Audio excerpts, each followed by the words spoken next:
Hi friends, how are you all? Welcome to my channel Padmavati Art Food and Life. இன்னைக்கு ஆடி முதல் வெள்ளிக்கிழமை. ஆடி வெள்ளிக்கிழமை பூஜைகளும் நைவேத்தியமும் இந்த வீடியோல போட்டிருக்கேன்.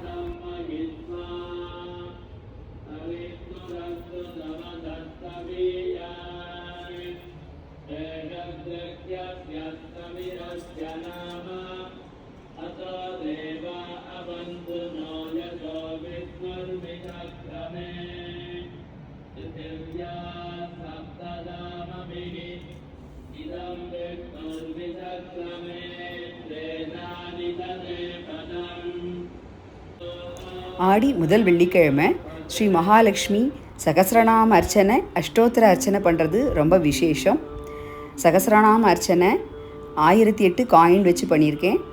அஷ்டோத்திர அர்ச்சனை ஸ்வர்ண புஷ்பம் 108 வச்சு பண்ணியிருக்கேன். எப்பொழுதுமே ஆடி முதல் வெள்ளிக்கிழமை நான் ஸ்ரீமத் வால்மீகி ராமாயணம் சுந்தரகாண்டம் அஷ்டக பாராயணம் ஸ்டார்ட் பண்ணுவேன். செகண்ட் ஃப்ரைடே அன்றைக்கி முடிக்கிற மாதிரி பண்ணுவேன். இன்றைக்கி ஃபஸ்ட்டு ஃப்ரைடே, இன்றைக்கி ஆரம்பிச்சிருக்கேன். இன்றைக்கி முதல் நாள் ஸ்ரீமத் வால்மீகி ராமாயணம் சுந்தரகாண்டம் அஷ்டக பாராயணம் முதல் நாள். நைவேத்தியங்கள் ஆடி வெள்ளிக்கிழமைக்கு எப்போதுமே மஞ்சள் பொங்கல் பண்ணணும். கொழக்கட்டை, திருக்கண்ணமுது இதெல்லாம் பண்ணியிருக்கேன். கொழக்கட்டை மேக்கிங் வீடியோ போடுறேன். கொழக்கட்டைக்கு பூர்ணத்துக்கு ஒரு மூடி தேங்காய், 1 டேபிள் ஸ்பூன் கடலைப்பருப்பு ஊற வச்சுருந்தேன்.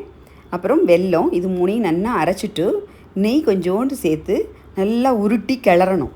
இதனுடைய இன்க்ரீடியன்ஸ்லாம் நான் டிஸ்கிரிப்ஷன் பாக்ஸில் போடுறேன், பார்த்துக்கோங்க. நல்லா கைவிடாமல் நல்லா கெட்டியமாக ஆகிடும். அது நம்ம நார்மலாக தேங்காய் பூர்ண மாதிரி தான். இதில் நான் கொஞ்சம் எக்ஸ்ட்ராவாக கடலைப்பருப்பு ஊற வச்சு சேர்த்து அரைச்சிருக்கேன். இது ரொம்ப நல்லாயிருக்கும், டேஸ்ட்டாக இருக்கும் இந்த பூரணம். அதுக்கப்புறம் பக்கத்தில் ஒரு அடுப்பில் கொஞ்சம் நல்லெண்ணெய் ஊற்றிட்டு எலுப்ப சட்டியில் அதில் தண்ணி கொதிக்க வச்சுருக்கேன். அதாவது 1 கப்பு அரிசி மாவுக்கு 1.5 கப்பு தண்ணி கொதிக்க வச்சுருக்கேன். கொஞ்சம் அதில் சால்ட்டு கொஞ்சோண்டு இந்த மாவுக்கு ஏற்ற அளவுக்கு சால்ட்டு போட்டு கொதிக்க வச்சுருக்கேன். அதை கொஞ்சம் கொஞ்சமாக மாவை சேர்த்து நல்லா கட்டி உருண்டை இல்லாமல் நல்லா கிளறி நல்லா உருட்டின்னு வரும். அதில் நல்லெண்ணெய் அதுக்கு தான் கொஞ்சோண்டு ஊற்றுறோம் அந்த தண்ணியில். அப்போ ஒட்டாதைக்கு வரணும், கட்டி உருண்டை வராமல் இருக்கிறதுக்காக அந்த நல்லெண்ணெய் கொஞ்சோண்டு ஊற்றிருக்கேன். 1 கப் மாவுக்கு 1.5 கப்பு தண்ணி ஊற்றி கொஞ்சோண்டு சால்ட்டு போட்டிருக்கேன், மேல் மாவுங்கிறதுனால. அதுவும் நல்லா உருட்டி திரட்டிண்டு வரும் சூப்பராக. அது அப்படியே வச்சுட்டு ரெண்டையும் நல்லா ஆற விட்டுட்டு அதுக்கப்புறமா கொஞ்சோண்டு கையில் நல்லெண்ணெயும் இதையும் வச்சு மோதக அச்சு இருந்ததுன்னா உங்கள்கிட்ட அந்த அச்சில் வச்சுட்டு நீங்கள் அந்த பூரணத்தை உருட்டி வச்சு இதுவும் நல்லா கெட்டியமாக பூரணம் வந்துடும்.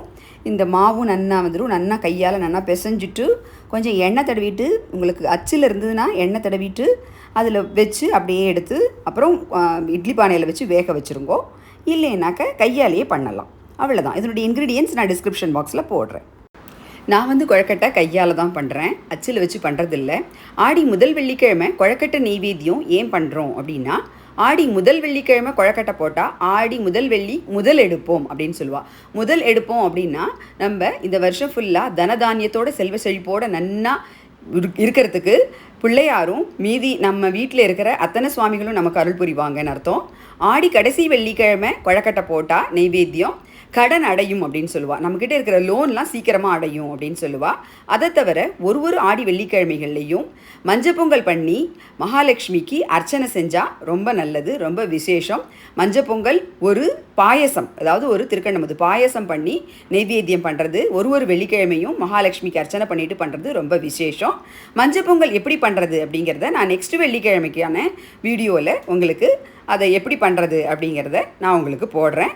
Please subscribe my channel Padmavati Art Food and Life. Thank you. Bye.